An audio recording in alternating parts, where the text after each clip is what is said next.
Les jeunes de l'Union progressiste se sont prononcés à travers une conférence de presse sur la révision de la Constitution intervenue tout dernièrement.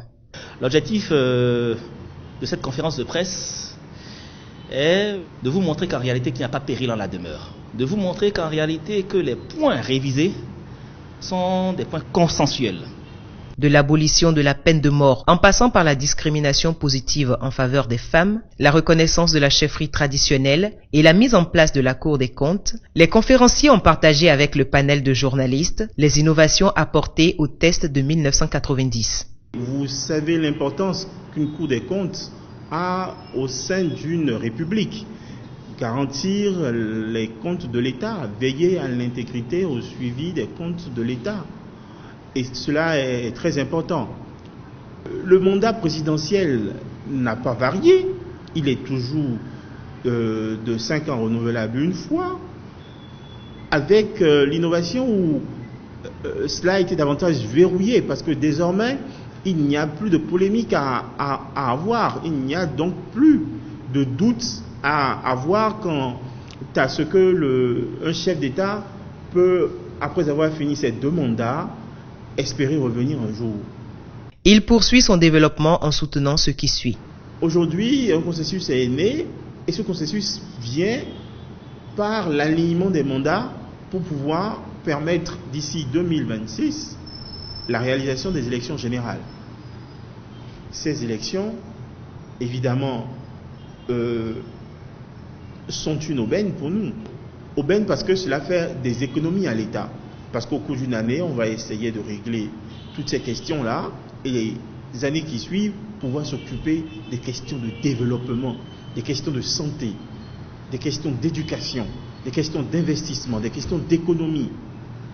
J'allais omettre quelque chose qui, pour nous les jeunes, est très très important. C'est la question de la limitation des mandats des députés. Aujourd'hui, vous ne pouvez pas, au-delà de 3 mandats législatifs, prétendre continuer à être député en République du Bénin. Cela va en fait du renouvellement de la classe politique. En quoi il était urgent de procéder à ce toilettage? J'ai coutume de dire qu'en 90, nos aînés avaient travaillé à régler un problème politique.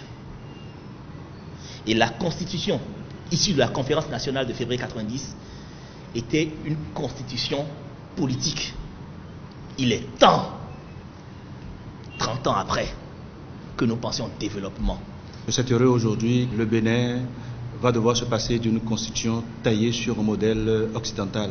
Et nous avons compris aujourd'hui que cette révision permet enfin que le Bénin décolle, qu'il prenne son envol économique, qu'il prenne un envol dans le développement et qu'il soit donc désormais compté dans le concert des pays qui effectivement émergent.